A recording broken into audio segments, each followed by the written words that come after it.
Hi guys, welcome to episode 4 of Day Zero. It's been a minute, but today we have a very special guest. We have Dr. Marcus Ranney, who's a clinical expert in longevity, and we are shooting at Prana in Santa Cruz. It's an amazing place, as you will see throughout the podcast. Goes very well along the theme, and yeah, so come in with me.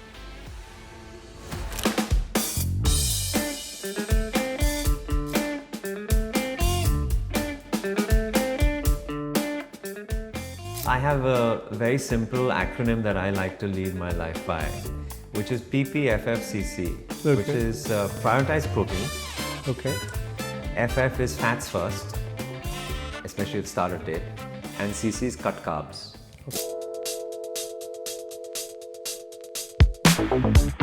What are the actual supplements that are good for you? Yeah. Because in India we have an epidemic of B12, D3, iron. Okay. These are big deficiencies in our population. Omega-3, which is called EPA and DHEA, which can be very helpful in improving the high-density lipoprotein, the HDL in your blood. Curcumin, which is a natural anti-inflammatory agent, will suppress the inflammation in your blood vessels. Functional mushroom, not the LSD psychedelic kind. That's a conversation for another day, perhaps.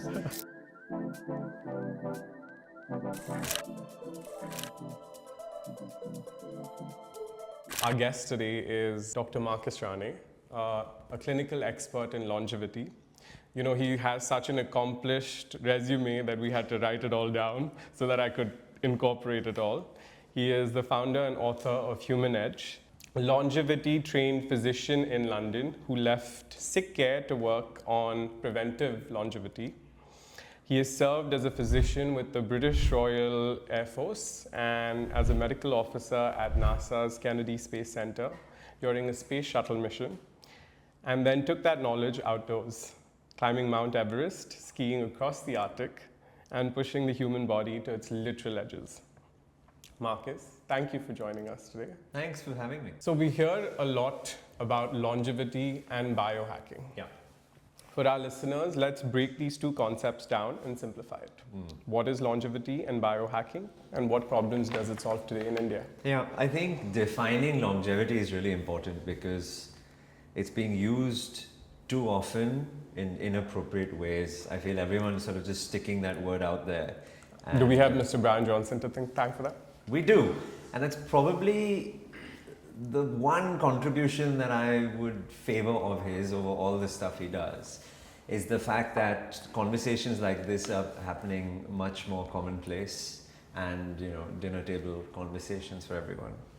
Longevity, in my opinion, is really a spectrum. On one end of the spectrum you have the true academic researchers who are studying the biological processes of aging, what happens at the cellular level and then all the way through to the organism, and how potentially we might be able to interfere, maybe even slow it down one day, potentially a holy grail reversal. So that's sort of at one end of the spectrum. You then have another entire category of, let's just call them Silicon Valley tech bros, who are on the mission of don't die. They fundamentally believe that human beings don't need to die, and there's a way of sort of overcoming that process. And there's a lot of hype and paraphernalia which is associated with that, Brian being one of them. I think there's another third category, which is where I fit in, which are physicians who are looking at health from a preventative, proactive, personalized perspective. Who are tired of the disease model of sick care, and who are more interested in helping people live healthier for longer. That's sort of where I fit myself in. And this category is sometimes associated with the word health span, because it's about improving your health as a coefficient. And then I think there is a lot of fringe wellness, well-being fads and trends, etc., which are sort of creeping in to this entire spectrum. I think you can't spend a minute on Instagram or social media today without being bombarded with A supplement or B intervention or C device, etc. So I think that's the spectrum that exists out there. Yeah.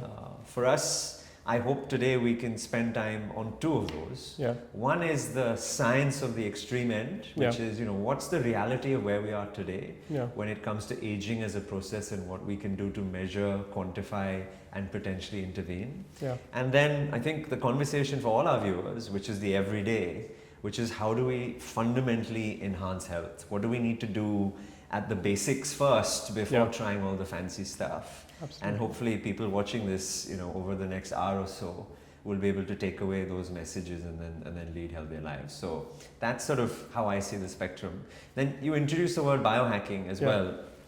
I think that could occur in probably category 2 and 4. Okay. Which are folks who look at the operating system of the human body, the physiology, and looking at how it can hack that system. Right? Now, I think there are relevancies for our conversation today, but a lot of what happens, however, unfortunately, in the biohacking world is fringe, etc. So I think let's make sure we just sort of ground it in science and hopefully help our folks listening and watching. Amazing. Yeah. In what you just said, one of the things that really stood out to me was that you put yourself in this third category, right? Yeah. And you come from this physician, sort of doctor background, and then you transition to this preventative background. Yeah. So it's kind of like going against your own profession in a way. But I want to know this journey of what made this change, or what was it that changed in you, or what was the experiences that you went through that made you transition from treatment or allopathic care to preventative care. I sort of call it sick care to health care. Sick care to health. And I think it's a realization which an increasingly larger number of physicians are going through for a variety of reasons. I think one is systemically, medical institutions, the education system that we go through, even the way we as patients access care is very disease focused. If I have chest pain and I see a cardiologist, I'll have a certain set of differential diagnoses, but if I go and see a gastroenterologist, I'll have a different set of differential diagnoses. It's just the way the system is designed. And increasingly now, people are realizing that we need to take a more holistic and comprehensive perspective because we are much, much more complicated than just one vertical system over the other. Yeah. I think the second change which is happening is that at the, let's say, the socio-economic fabric of society is changing.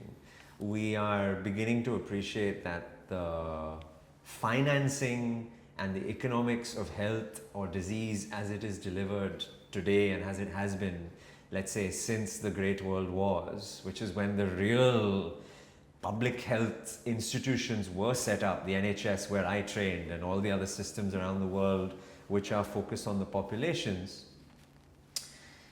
that model cannot continue forever because we have a younger population which is much, much larger, and we have many more diseases which are happening at a much earlier age because of our lifestyles, which were not the case, as your introduction said, which was not the case many, many years ago. So we now need to involve the audience. We now need to involve the patient to take a more proactive and preventative approach for his or her health.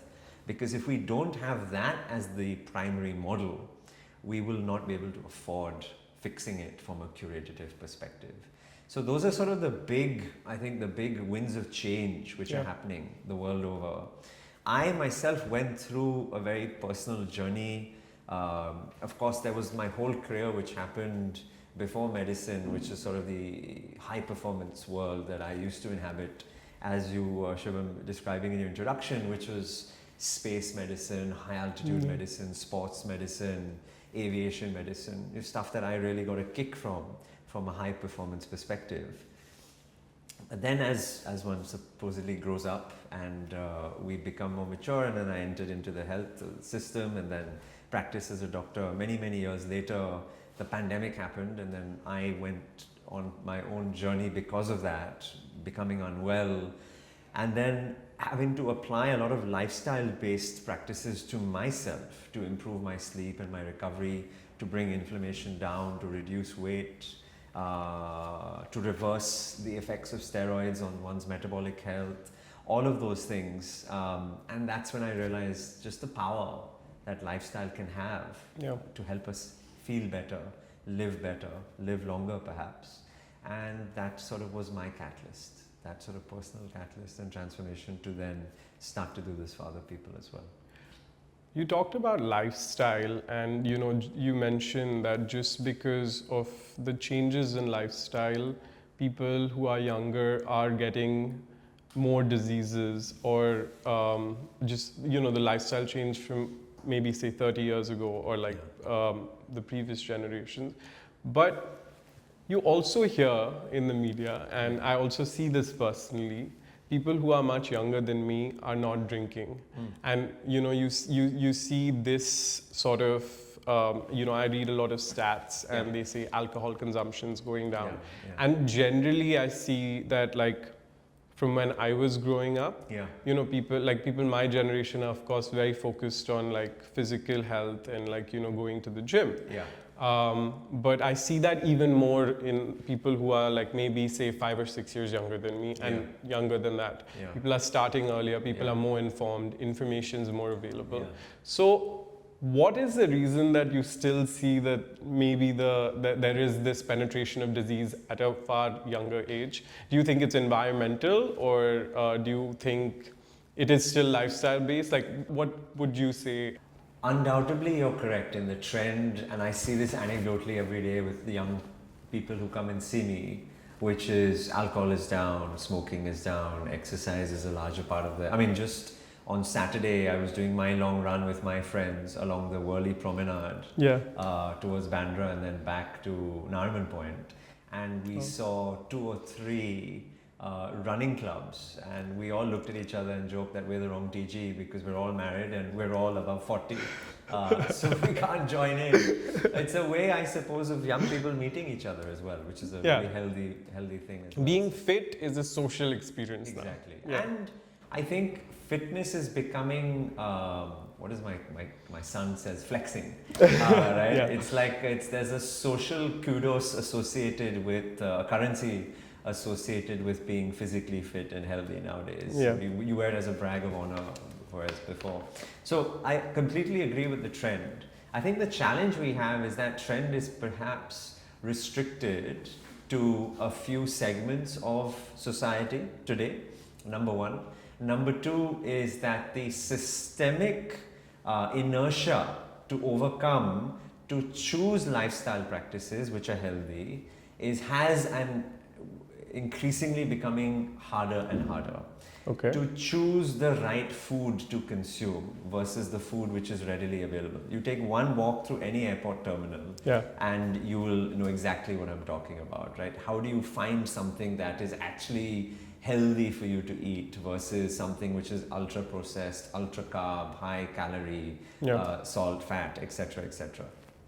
The environmental systemic changes which are happening from the quality of air. I mean, unusually we've got great air quality right now because of the rain. Otherwise, we've always had poor AQI. So quality of air, quality of water, quality of soil, quality of food, all has changed dramatically over the last 4 or 5 decades, which means that microplastics are now commonplace in all of us. We are consuming foods which are devoid of nutrients but abundant in antibiotics, hormones, chemicals, heavy metals and toxins. So we're just putting the wrong things into our bodies. The mobile technologies and the smart technologies which are supposedly connecting us like never before has also created the largest epidemic of loneliness in society. And with that, a whole fueling of mental health disorders, especially in young people today, is aggravating through high cortisol, high stress, high emotions, all of these things. So I agree, there are green shoots of optimism in choices that young people are making. But the systemic inertia to overcome first and fix primarily is so big, so vast, so high, almost like an industrial complex that we need to deal with, that it makes people like me at the front lines, our jobs that much harder because there's just so much work to be done. In this conversation, and after you mentioned your COVID sort of experience, one of the things that really kept popping through my mind was, in the last 5 years, the amount of cases of people collapsing and passing away Yeah. that I've heard in younger people, Yeah. early to mid 40s, Yeah. late 30s, even late 20s, Yeah. has gone up drastically. Yeah. And what do you think, like, every single time I read this and I'm like, did the COVID vaccine have something to do with this, or did they get COVID and, did that probably, hamper their immune system in a long run? Yeah. Or was there something that was underlying from the very beginning, which, kind of got aggravated, or it had nothing to do with COVID at all? And just because, in COVID, healthcare became such a big sort of mental alarm that nowadays you just notice it a lot more, and it used to happen a lot before as well. Yeah. What would you say to that? I get asked that question a lot. Yeah. And I always begin by answering it by saying that behind every headline was a life lost. Yeah. And that's really important for people to realize. We do live in a sensationalist culture. Yeah. So media attention will naturally be drawn towards a headline which says, a young man, age 40, whatever, passes away suddenly, etc. And I think there is an element of observer bias, therefore. I wish I had the data to be able to say whether the true incidence of these have gone up or not post-pandemic. It's a very hard question to answer. I can say that from what I've read and understood in the literature, the SARS-CoV-2 virus and the associated vaccines had an effect of creating a heightened amount of inflammation in the body. Okay. And particularly, I have understood that it tended to create more in men over women. And there was an association not just with neurological, but also with blood clotting and with sort of what we call the pericardium and the myocardium, which is the heart muscle itself. So I think if more transparent science can be conducted, potentially, you can appreciate why there are many actors who might not want that to be the case. But if more science could be conducted, we might be able to answer and address this. Because I do not know whether it is anecdotal or whether there is a true change or shift that has happened because of the virus and the associated vaccines.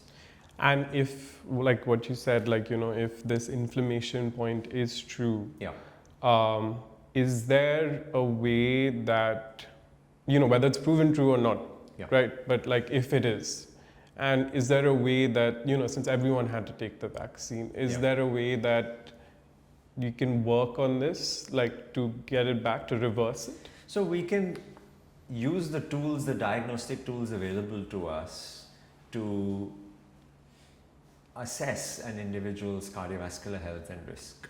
And that would involve blood-based testing, so you can check your inflammatory markers, you can check your cholesterol levels, you can check your metabolic and sugar levels, you can do a CBC looking at sort of hemoglobin, and you can do a coagulation panel as well. So these are sort of 5 blood-based tests that any of our viewers can do.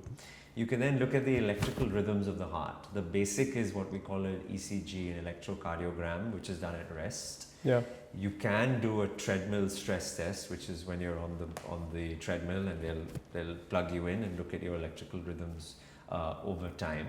And if any abnormalities are detected, then you can potentially wear a device called a Holter device, which is like a band-aid that you stick above your sort of left nipple, and you wear it for 2 to 3 days, and it's taking a continuous measurement of your electrical heart rhythm, sending it to your phone via the cloud, and then a cardiologist can assess it. So that will check for the electricity. You can then look at the structure. You can look at the structure by doing a echocardiogram, which is where they do an ultrasound of the heart. So they can see if the heart muscle is inflamed, if the valves are compromised, if the heart function in its contractility and forces has changed in any way. So that's a non-invasive way of looking at the heart under an ultrasound image. And then potentially if something is picked up and they want to do an assessment to look at the blood vessels of the heart, an individual could either do a coronary calcium CT, or they can do a CT angiogram. So we have a number of tools in our kit which can potentially be able to measure and quantify.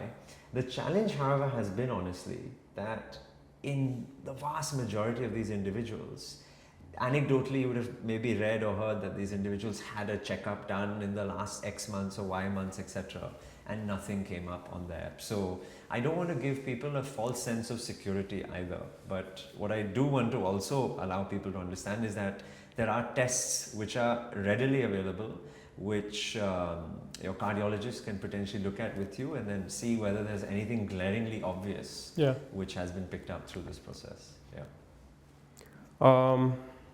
Let's get back to India now. All right. Because I do feel that, the way it has been for the past 5 years, but more than that, like for the last decade, that for the next decade or 2 decades, I think we are going to be this epicenter of the world. And in a good way and bad way. Time will tell. Right. But, even though I think we have the largest vegetarian population in the world, I think we have one of the unhealthiest diets in the world. Absolutely. And we also, like you said, the air pollution, it's down now because of the rain, but it's a permanent problem. Yeah.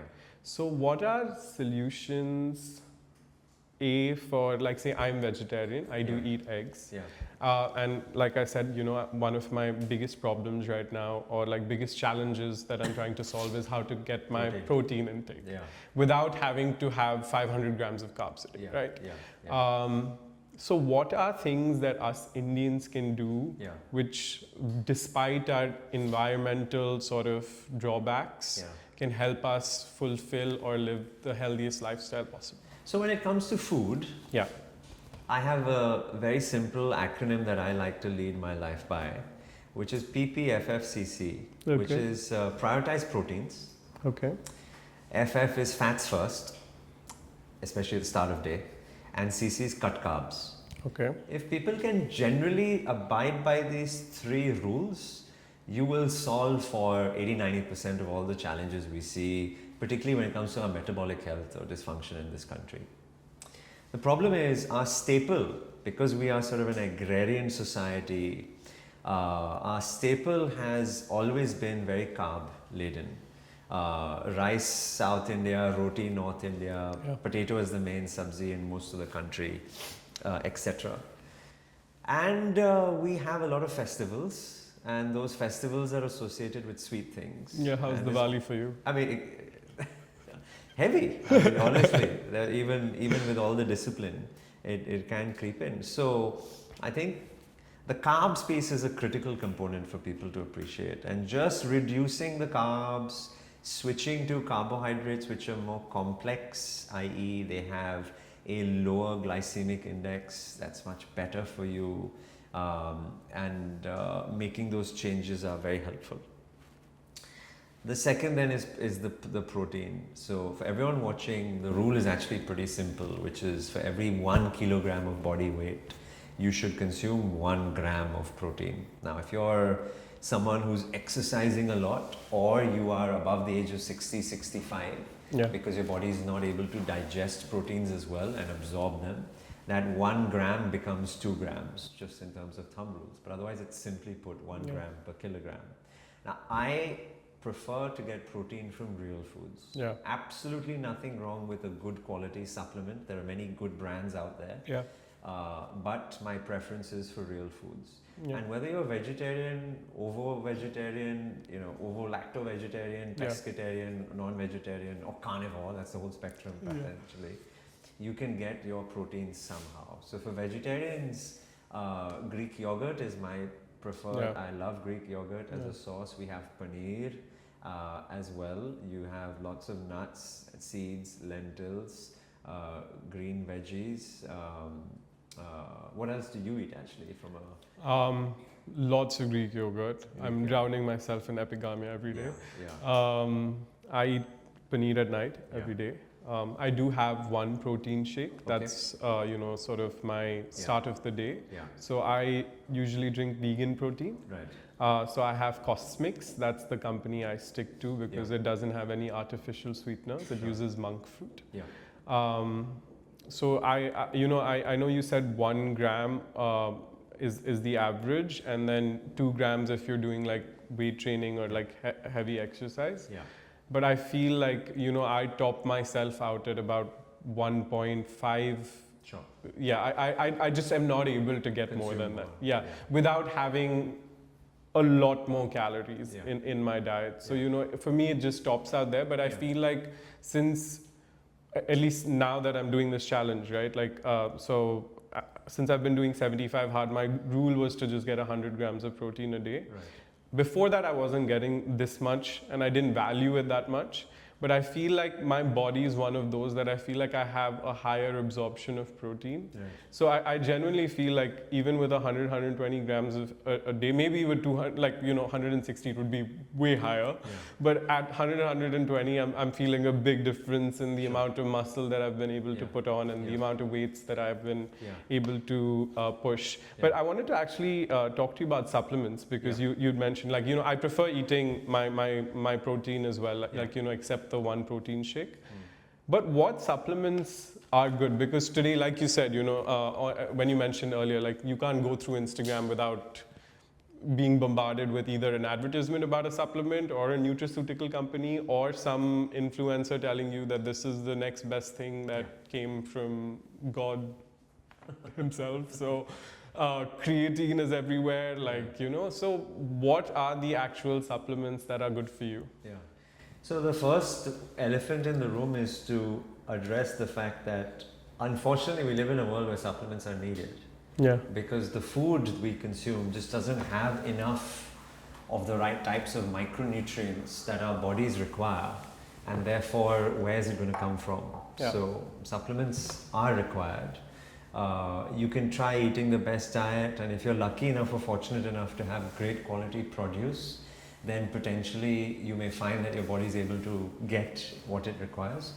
But I've never seen that, especially in this country. Almost everyone I know, myself included, has to be on something. The second question is then, which you're asking, which is what supplement? Yeah. And the right answer is to be guided by the data. Okay. There are simple blood tests we can each do with some degree of frequency every 6 to 12 months, which will be able to tell us which deficiencies our body has. And it doesn't need to be complicated. You could even stick to the basics, because in India we have an epidemic of B12, D3, iron. Okay. These are big deficiencies in our population, which cause for a reduction in energy, a lot of fatigue, a lot of muscle aches and pains, brain fog, all types of things. So at a minimum, you can check these three. You can expand it out to include other things like the B vitamin complexes, or getting your magnesium or your minerals, etc. checked, and all labs will have a whole laundry list that you can choose from. But I at a minimum do these three. Then it's important to think about our cardiovascular risk and our metabolic risk, particularly in this country, because we're so high on both of those numbers. So on the metabolic side, checking your blood sugars, your fasting insulin, maybe your postprandial, so after you have 2 hours you have a meal and then 2 hours later you check it, your triglyceride level and your uric acid level. This will give the physician enough data and information to know what is the state of your metabolic health and whether you need to be on a specific set of supplements to address it. Because you don't necessarily have to go to pharmaceuticals straight away. Yeah. There are certain supplements which can have an effect of improving your metabolic health. For example, berberine, which is a root, a plant-based root, has very similar action to metformin, which is the drug we typically prescribe for type 2 diabetic. Yeah. It can improve the sensitivity of cells to insulin. So berberine is one. This other one is cinnamon. Cinnamon can improve the way your cells react when faced with a glucose load. Apple cider vinegar, again something that you can sprinkle on your salads, potentially improves the way your body reacts to glucose. So there are specific supplements that you can utilize for that. Then we look at your cardiovascular health, your heart health. And if your cholesterols are in the wrong ratios, we don't generally look at total cholesterol because cholesterol is a good thing, but we want to make sure that the ratios are good. So do you have enough of the good guys? Do you have too much of the bad agents in there? And again, there are supplements that you could potentially use. Omega-3, which has got EPA and DHEA, which can be very helpful in improving the high density lipoprotein, the HDL in your blood. Curcumin, which is a natural anti-inflammatory agent, will suppress the inflammation in your blood vessels, and therefore reduce your risk over time. So like that, there are molecules that we can use there. And then another big category potentially is, and I know we were talking about this before we went live, is sleep. Sleep is a big issue in the country. We are a sleep deprived country. The average Indian today sleeps between 5 to 6 hours per night. He or she should be sleeping between 7 to 9 hours per night. Right? Now some of that is structural. What time you go to bed, what time you wake up, how often do you use your phone, other devices near you, how late are you eating, how long is your commute. There are many things that we can't necessarily fix quickly, but there are some supplements which have been shown to be effective at improving your sleep and your recovery. So magnesium is one, and there are many salts of magnesium, but the three which are helpful are threonate, biglycinate and citrate. These three salts can help improve your sleep scores. The other one which is effective is ashwagandha. In some people, you can use ashwagandha for a couple of weeks to improve your sleep scores. L-theanine is another micronutrient supplement which can potentially be used. I think the last one, which has become much more popular recently, is a functional mushroom, not the LSD psychedelic kind. That's a conversation for another day perhaps. But the functional mushroom reishi has also been shown to be effective at just softening the edge. That's probably the best phrase I've ever heard someone describe about reishi, especially with people who have a lot of anxiety or wake up during the night with sort of anxiety. They can try reishi mushroom as well. So there's actually a lot out there. But I always encourage people to, number one, be guided by the data. Do the blood test, look at the data from your watch or your ring or any of the devices or the glucose patch, have a look at what's going on, consume the supplement from a trusted brand, and then repeat the measurement after 6 weeks to 12 weeks to see whether it's had any effect on your system. Because if it's working, then great, you'll subjectively feel better, but I like objective evidence as well. And if it's working, then stick with it. If it's not working, then try something else, because we're all different when it comes to our physiology and our abilities. So what might work with you might not work for me, so we can try different things. Absolutely. So actually, Doc, I wanted to pivot here. We are at Prana, which is this whole spaceship-like center of biohacking. It's in Santa Cruz, you should check it out. But since we have you here, I thought we could try one of the treatments and actually test out what biohacking is. Sure. So thought that would be fun. And let's go. Yeah. All right.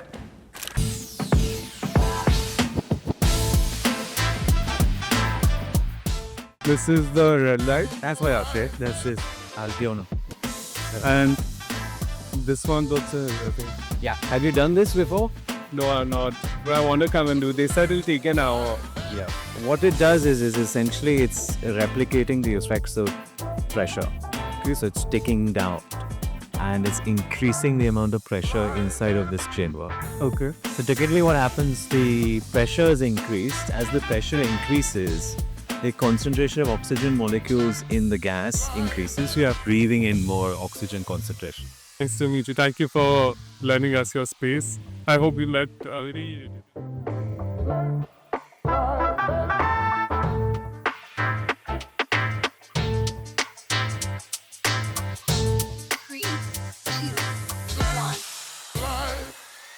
That's the challenge with weight, is that... weight versus fat versus... but it's really good to see that your muscle mass is quite high, and that's a good number for you to track over time. Visceral fat less than 9, so you're at 6, so that's great. That's where it should Is it be. ever possible to get visceral fat to 0? No? I don't think so. It would be 1 anyway. It's an index, I think, from 1 to 10 or something. But you wouldn't want to have it 0 anyway. You want something there because it's still a backup energy source. I've always heard it's that alcohol fat. Yeah, but you clearly do not have fatty liver. It gave bone as well, right? Some skeletal mass. which is sort of bone strength. Now this is obviously a DEXA. I'd actually be able to see the bone mineral density, which you can actually quantify then whether you're osteoporotic, osteopenic, what your Z scores are, etc. But decent trend lines. She was showing us interestingly, where was it? Your biological age, 27.4. Again, Younger than the book, younger than I am, not bad. what would I do with this information? Number one is, I think, encouraging, because you're on a good sort of trend line. I think there potentially is the opportunity for what really? Fat reduction. Reducing fat slightly, which would be more zone 2 based workouts. You're already on a calorie deficit phase, so there's no point to adding any more IF. And improving sleep. Sleep will actually shift fat quite considerably.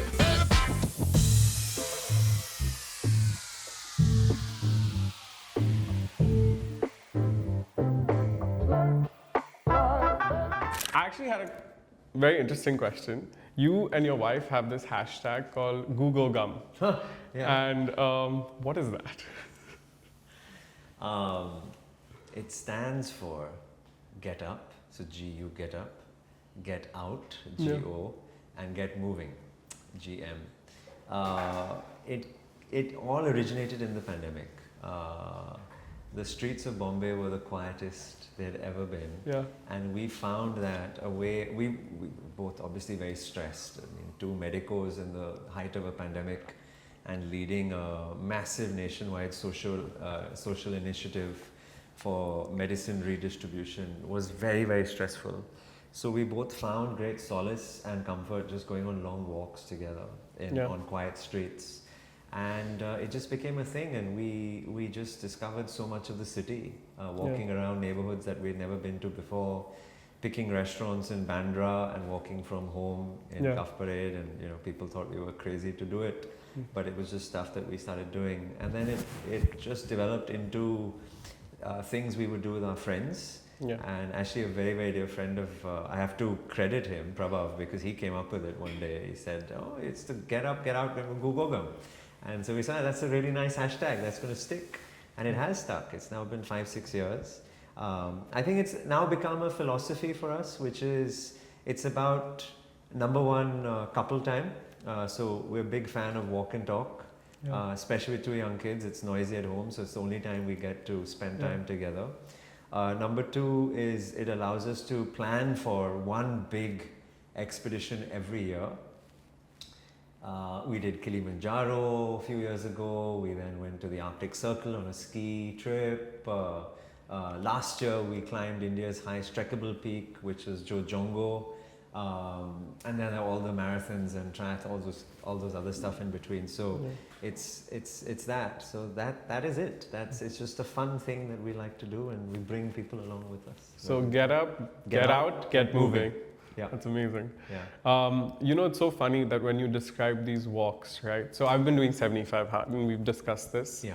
And one of the rules of 75 hard is you have to do an outdoor workout every day. Yeah. And India is not outdoor friendly for workouts. Yeah. So one of the things that I do for my outdoor workouts is I do walks. So I live in Juhu, so I walk from Juhu to Bandra and I go to Bougie. Yeah.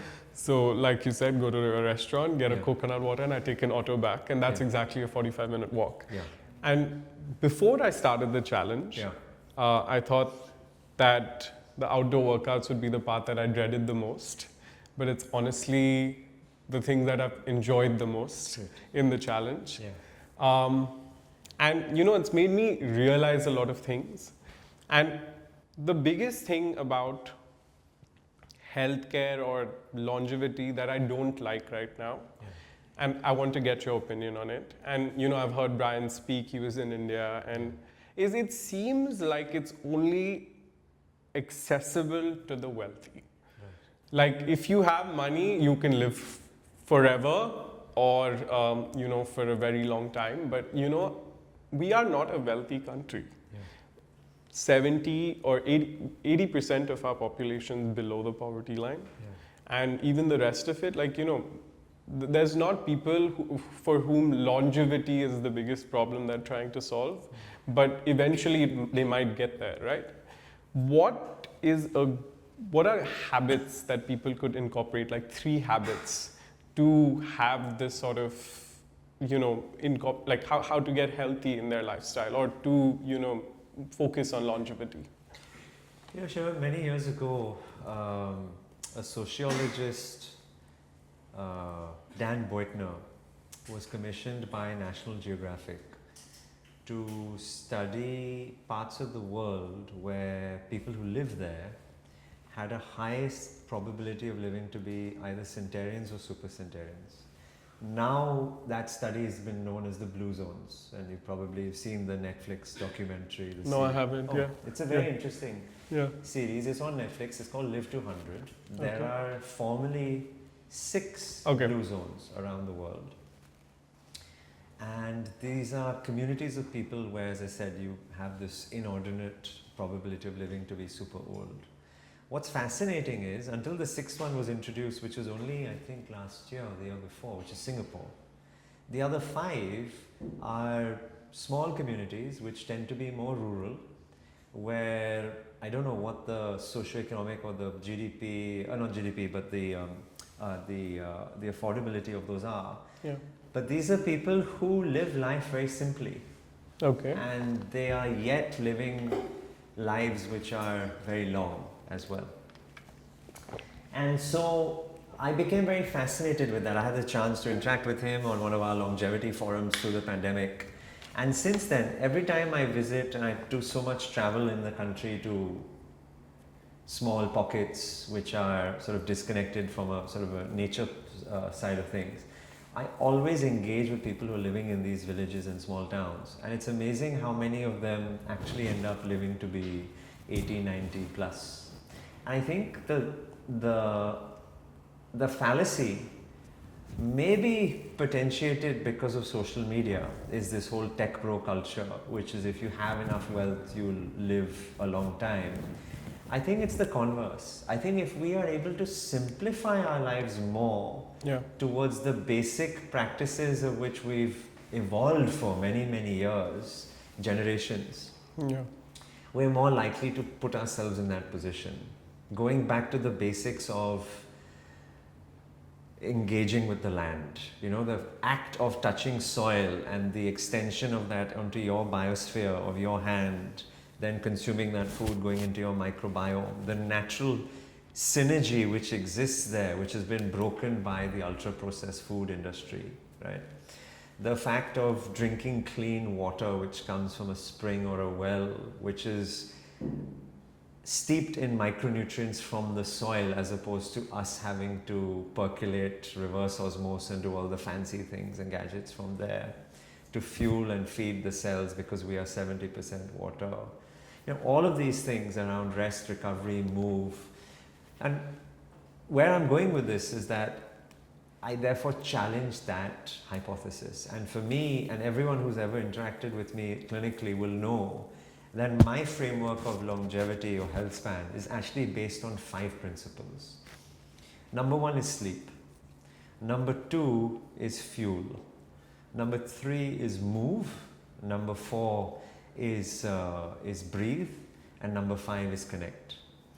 And we can talk about each of them, but none of these have anything to do with fancy supplements, expensive equipment, crazy diagnostics, or things like this, but they're all fundamental to who we are as sort of humans. So if you get the right quota of sleep every day, you're already on step 1. If you're fueling the body, I don't talk about diet, but I talk about fueling the body like a machine. You would fuel it with the right ways. You've addressed the needs that it needs from a satiation perspective. Number 3 is move. Again, I don't like the word exercise, but like the hashtag GuGoGm had movement in it.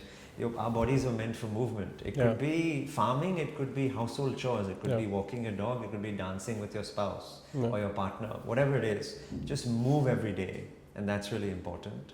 Number 4 is breathe. I mean, we're in this space where the word is associated, prana, with sort of breath work. We planned this. Breathe is about your relationship with stress. How do you bring more good stress into your life? How do you mitigate the bad stress from your life? How do you take control of the fight and flight mechanism through breath work, through cold waters, through sauna, through all this stuff? Maybe we'll see some of that today on the walk. And then the last one is connect. Connect means connecting with yourself, connecting with the people around you, and connecting back with nature.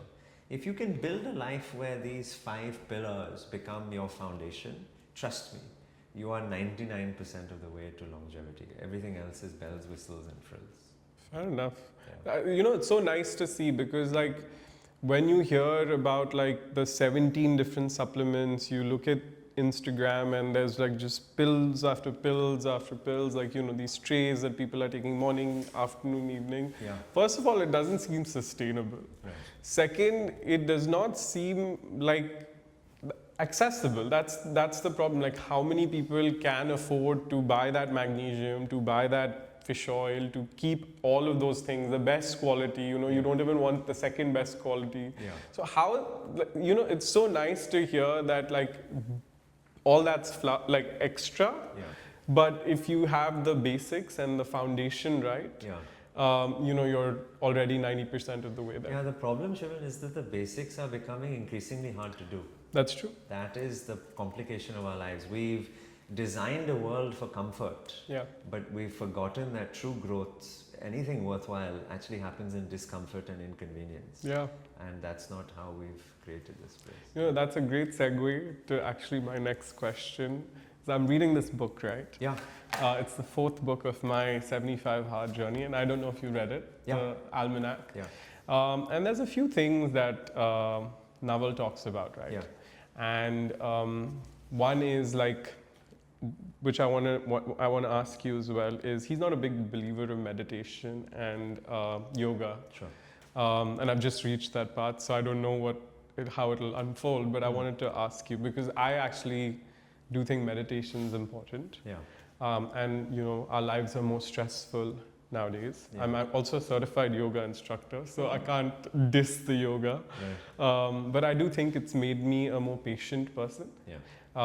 Because when you're in a situation, Yeah. it almost, I describe it this way, it helps you helps you look at it from a third person perspective through your own eyes. Yeah. So you don't react, Yeah. you act to Yeah. situations. Yeah.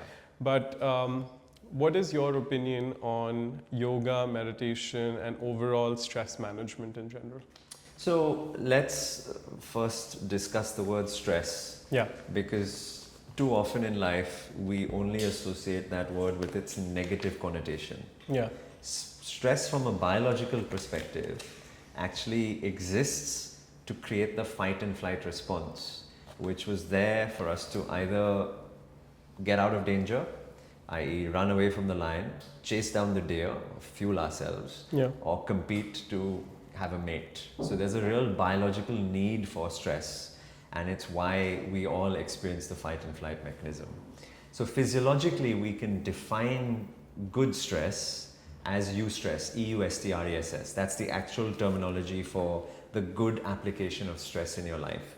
And in the biohacking world, connected back to longevity or preventative health, a lot of the interventions which we've seen today and which people are talking about online, cold plunge, cold shower, sauna, steam, red light, intermittent fasting, hyperbaric oxygen, all of these are hormetic stresses. These are short acute stress bursts which are applied to the body, and the body actually adapts, evolves, and grows because of that. So stress, when applied in the right way for the right amount of time, is critically important for us to become better. Okay. The bad stress, however, the distress, the chronic stress, the stress that leads to anxiety, that leads to inflammation, that's what's killing us from the inside out, and that needs to be broken and sort of done away with in this world. So stress itself shouldn't be something we shy away from. In fact, one of the most impressive economics papers ever in this space by Yerkes and Dodson, which is where they took a group of organisms, I think they started with monkeys, and they applied a stress to them. They actually found that as you increase the amount of stress, their performance went up until they reached the limit. After that, it then led to a reduction in stress. So stress is not something we should shy away from. We should sort of adopt and engage with it. Now, going to your point around meditation or mindfulness, meditation or yoga, I don't meditate, but I run. and I run long distances, and I often run long distances without music, without, just in my thoughts. For me, that's my flow state. Yeah. So when I think about the act of yoga or meditating, I look at it as a tool, and the tool is to create a space of mindfulness in our day-to-day hectic lives. For some people, it might be playing an instrument. For another, it might be dance. For another, it might be art. My surgical colleagues tell me that when they're deep with their hands inside someone's abdomen, they are in a state of flow. So whatever it is that takes you to that flow state, great. For another, it might be yoga. For another, it might be meditation. Yeah. So just because you can't meditate, just because you can't practice yoga, does not mean that you should shy away from finding the medium by which you can create that state of flow and build that mindfulness, because we all need to have that mindfulness in our day. I can't remember who it was that said life is lived between successive heartbeats or breaths, right? You start your life with an inhale and you exit with an exhale. Yeah. Everything else happens along the way. Yeah. So how do you build that into your day-to-day? That's critical. Find it and then nurture it. You'll get great joy from that. Talking about joy and talking about this meditative flow state, like you said, I've just reached the chapter in the book where he's talking about happiness. And he talks about, for me, I think, more than being successful in life, personally, I think being happy is more important. Right. And he says this as well, that ambition and happiness don't go hand in hand. What do you think about that? So I have come to... Especially because you also you started your journey as an entrepreneur as well. So, how's that been, and how does that connect with your happiness? And I think it's the single source of detraction from happiness. Anyone who starts an entrepreneurial journey, you don't do it to become happy. I don't know why. It's like self-flagellation to some degree. But I have gravitated towards the word joy rather than happy, and I had this realization a few years ago. My wife and I, we were in Ladakh and we were trekking, and we then visited the Hemis monastery, Tikshe monastery, just outside of Leh. And in the little bookstore there was a book which was co-authored by the Dalai Lama and the late Sir Desmond Tutu, and it was to celebrate his 90th birthday. The two of them spent 1 week together, and it wrote about their life lessons, and the big lesson I think it's called The Book of Joy, the name of the book.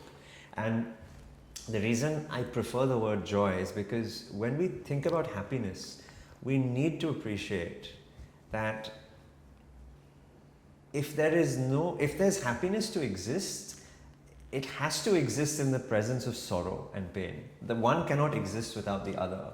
And therefore, people in the pursuit of happiness all the time forget that there is a learning in life which comes through pain and suffering, etc. And we can't over-index on one over the other. Yeah, one has a negative, a shadow.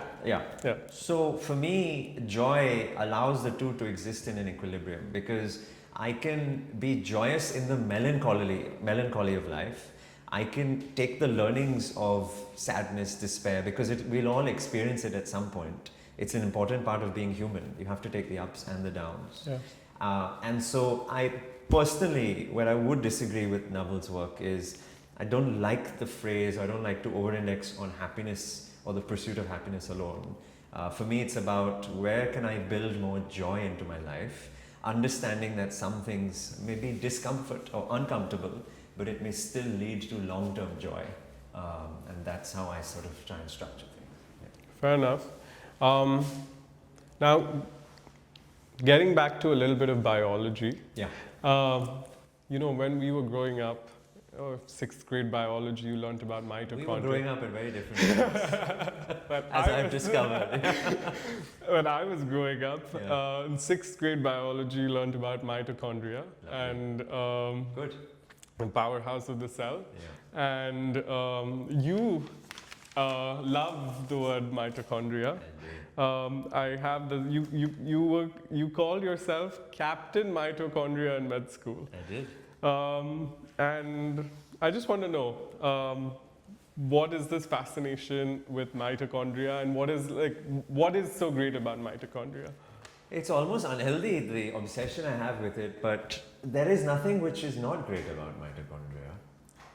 Mitochondria is the single reason why we exist the way we do. Symbiotic relationship which happened maybe 2.5 billion years ago, where one large, maybe bacterial type of eukaryotic cell engulfed a much smaller cell, and for the first time that small cell was not consumed, but it actually survived because it created something of value to the larger cell. And together that then went on to create all of the diversity of life. That was the first sort of mitochondrial event that happened. And it's happened once in the animal kingdom that we know of. It's happened in the plant kingdom as well. The mitochondria exists to do many things inside of your cell. The single most famous thing is the energy powerhouse, which we all learn about in high school. But mitochondria have a role to play in the internal chemistry or the biochemistry of the cell. It has a signaling role to play in terms of telling the cell what to do at certain times, when to do certain things. It has a role to play in the metabolism of calcium and other types of sort of micronutrients as well. So it's pretty pivotal. What's really interesting about the mitochondria is that you only inherit it from your mother. Okay. So all of humanity can be traced back to our common ancestor, Eve, our first primordial sort of female ancestor that we have. And there's a direct line that connects all of us through that. So it's very, very interesting from that perspective. So I rediscovered the mitochondria just before we were about to participate in the Everest expedition. Okay. When I was studying at UCL in London. And whilst we were carrying enough equipment to stuff multiple operating theaters, you know, there was studies looking at electrical readings of the heart, blood tests were being done, respiratory function tests were being done, muscle biopsies were being taken, neurological assessments were being done. Of all of those things that happened, the single biggest takeaway that, for me at least, came out of that study on the mountain was that people who survive in a low oxygen environment have an alteration which happens at the mitochondria, so that they actually burn oxygen more leanly, more cleanly. And years later, a scientist actually won a Nobel Prize for it, high hypoxic inducible factor 1. Right?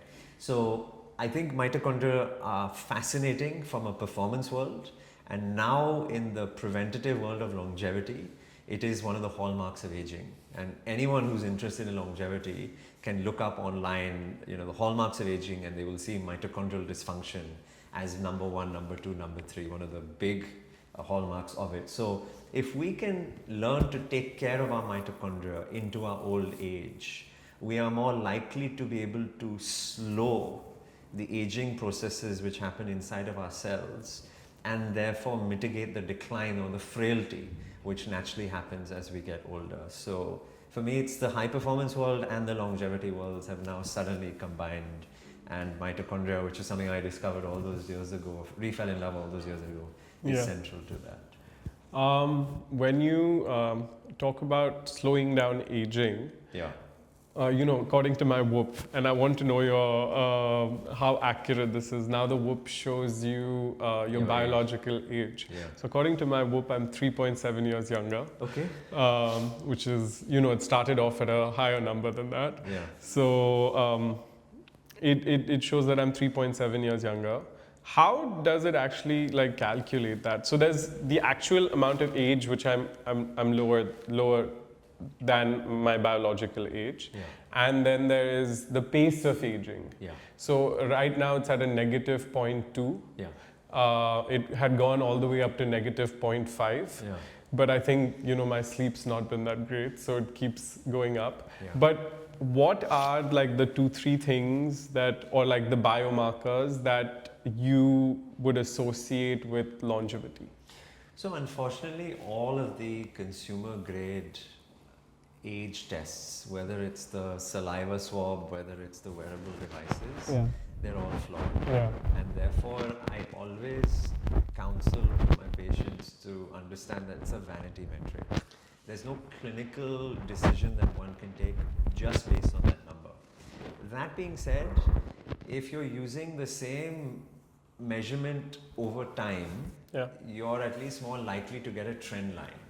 And that's where I think it has any sort of helpful role to play. I personally don't know how the digital companies calculate that score. It's a black box. It's an algorithm which I'm not sure what are the various factors that go in there. There are companies in India that are doing similar things as well. I personally use a blood calculator which is freely available online. For anyone watching this, they can look at something called PhenoAge, and that's spelled with a P, P-H-E-N-O-A-G-E, PhenoAge. And the most latest generation, I think it's generation 2 or 3. And you take blood-based markers. It tells you which blood markers you need. There are 11.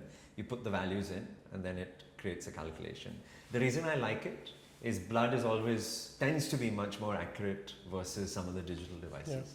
Number 2 is the PhenoAge calculator looks at blood markers for metabolic health, for inflammation, for immune health, hormones. There are different systems which are incorporated, and it has a weighted method so that all of them are not the same. They all have different differential contributions to that. So that's sort of my personal approach. I have found anecdotally that if you're younger than the age of 30, which I know you are, the accuracy of these tends to be much lower. Okay. Just because of the sort of the error margin is much wider. Also, most of the tests available, including PhenoAge, which is the one that I like to use in the clinic, were developed on Western Caucasian populations. So we have to create an adjustment factor, and typically I find there's a 2 to 3 year delta adjustment factor when we apply it to the Indian or the South Asian population. But yeah, that's sort of my thoughts on it. I think I have one more question before we get into a rapid fire. Okay. The last question, and of course, you know, anyone, if I missed anything, please tell me so that we can get that done as well. But I think the last question is, you know, you've been a big, you know, you said 80% of your life depends on where you stay, and 80% of your health depends on where you live and who you surround yourself with and the choices that you make. I would love to hear a little bit more about this. You did touch upon it earlier, but you know, big factor in people's lives also their genetics. Is it possible to get over that, or how much of that plays a role in their life as well, like when it comes to health? There are very few instances where genes are your destiny and that you can't do anything about it. Specifically, these are diseases which are either cancerous in nature, like being BRCA positive for breast cancer, as an example, or there's a neurodegenerative disorder called Huntington's disease, which happens at a very young age, and you are Huntington gene positive. There's nothing you can really do about it right now.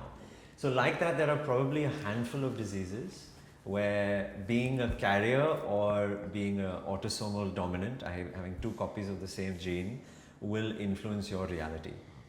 For everyone else, probably all of us sitting in this room, unless we are unlucky to have one of those particular genes, the trajectory of your life is based down to the choices you make, because genes merely code for the information. The information has to be transcribed, and has to be transcribed either into a positive or turned on repeatedly, or transcribed into a negative or depressed repeatedly. And that methodology is called epigenetics, where you take the DNA code and then you actually make the proteins or the molecules in the body. And the body has an ability to control that. If you are in a high inflammatory state, you're more likely to then go on to develop these sort of dangerous things. If your body is laden with microplastics and heavy metals and toxins, you're more likely to go on to develop these things. If you're actively choosing foods to consume which are non-nutritious and not real in any way, and ultra-processed, high-cal, high-sugar, etc., you're going to put your body into those states. So I use that 80-20 framework. Actually, it's more likely like 86-14, 86% to do with your lifestyle, 14% is your genes, perhaps. And I use that as a method for people to understand that you're in control of your destiny, right? Do not tell me, doc, and it happened this morning, doc, that my parents are diabetic and therefore I'm more likely I will go on to develop diabetes. That's not the case. You can change your destiny by making the right decisions. Earlier the better, more sustainable the better, so that it can compound over a period of time. But we can each outrun our genes in a way by provided we take the right decisions and we surround ourselves with the right people and we immerse ourselves in the right environment. Fair enough. So we'll do our rapid fire. Yeah. We have 3 options, okay? And of course, if there's anything else that you want to say, but good, bad, and block. Oh, what's block versus bad?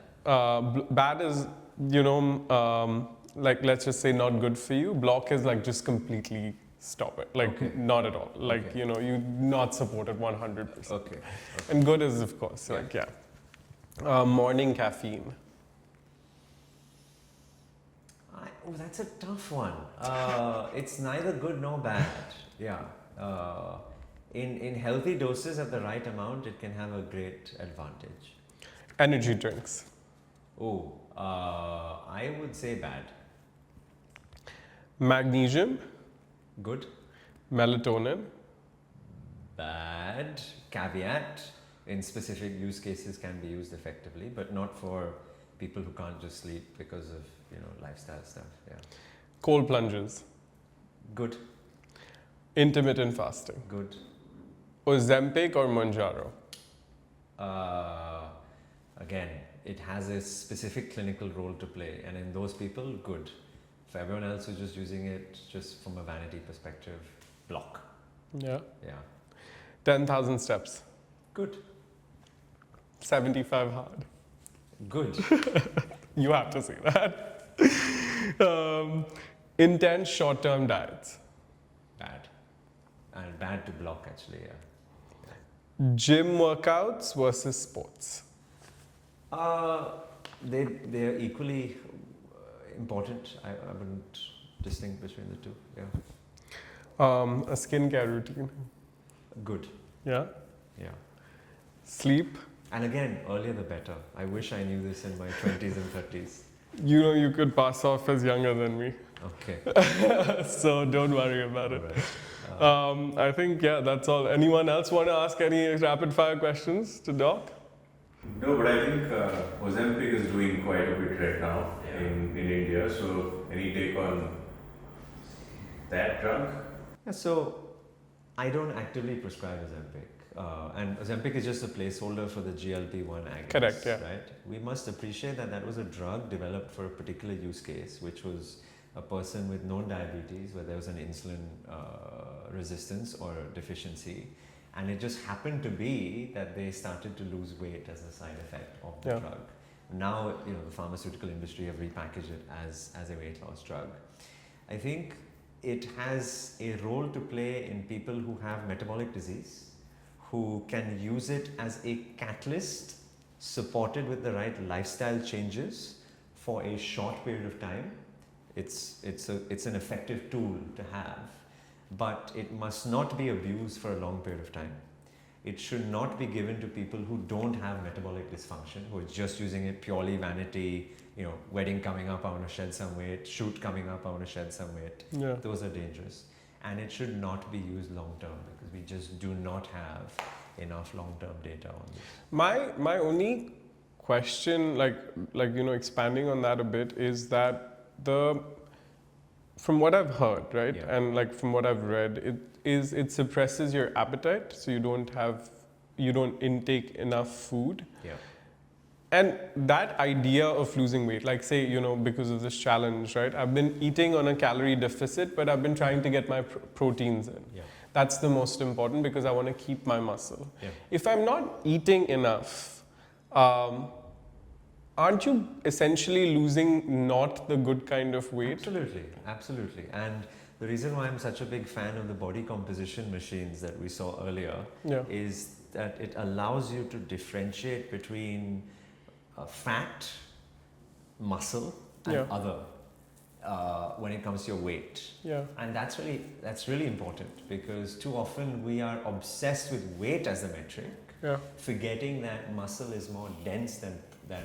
Absolutely, yeah. So actually when you're in a build phase, your weight will go up, but that's good because you're gaining muscle. Yeah. Can you, this is actually another curious question that I had personally. Can you lose fat and gain muscle at the same time? You can. It is hard to do. And Yeah. also the added nuance is that muscle intrinsically within the myofibrils has got fat because fat is a fuel source as well. So you can do so theoretically, but in practice it's hard, but it can be done. Yeah. And I promise last question, but peptides are trending a lot.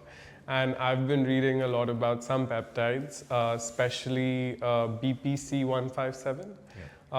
That's something that I've been very curious about as well myself, and been wanting to give a shot. What is your opinion on peptides? So that's like asking what's one's opinion on supplements. Okay. Peptides are a class of molecules. Yeah. It's a chain of amino acids, typically less than 50 amino acids. For example, the GLPs are peptides. Okay. Insulin is a peptide. Okay. Right? So there are many types of peptides out there. The one you're referring to, which is BPC 157, or other people have heard of TB 500, or CJC, etc. These are typically being used in the recreational world to enhance recovery or promote growth hormone and therefore bulking and building, etc. It is a question I get asked maybe every 2 to 3 weeks by people, in clinic, and enough that I'm curious enough to try, but it needs to be done in a proper sort of, I wouldn't say medicalized manner, but with the right degree of supervision. Because some of the peptides specifically can promote, like the growth hormone type of peptides, can promote more growth hormone and therefore potentially puts you at risk of cancer inducing, etc. So I think it's an interesting space, one which is going to get more attention. But anyone watching must ensure that if they're using it under the guidance of a medical practitioner who's got experience in it, and they are having biomarker checkups routinely to make sure that any signals are being picked up in case something goes wrong. Fair enough. Okay, that's all I have today. Anyone else? Sure, last call. Okay, thank you, Doc. Good.